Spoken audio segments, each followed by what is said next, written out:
హైదరాబాద్ కోటిలోని చాకలి ఐలమ్మ కళాశాల non teaching సిబ్బంది నిరసనకు దిగారు. 30 ఏళ్లుగా పనిచేస్తున్న నాన్ టీచింగ్ సిబ్బందికి కేవలం 13,000 రూపాయల వేతనం మాత్రమే అందుతుందని యూనియన్ అధ్యక్షుడు మహేందర్ ఆవేదన వ్యక్తం చేశారు. కళాశాల ప్రాంగణంలో నాన్ టీచింగ్ సిబ్బంది మీడియాతో తమ బాధలు పంచుకున్నారు.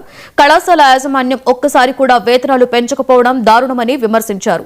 చేస్తున్న పనికి సరిపడా వేతనాలు చెల్లించి ఉద్యోగ భద్రత కల్పించాలని 162 మంది సిబ్బంది విజ్ఞప్తి చేశారు.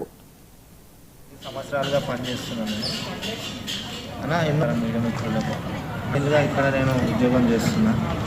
మా సమస్యలపై ఇంతకుముందు నా వీసీ విద్యులత మేడం దగ్గర కూడా ఎన్నోసార్లు మేము పోయి మా సమస్యలు చెప్పి మా జీతభత్యాల మీద మీరు అవగాహన పెట్టి మా జీతాలు పెంచాలని ఎన్నోసార్లు రిక్వెస్ట్ పెట్టినాము, లెటర్లు కూడా ఇచ్చినాము.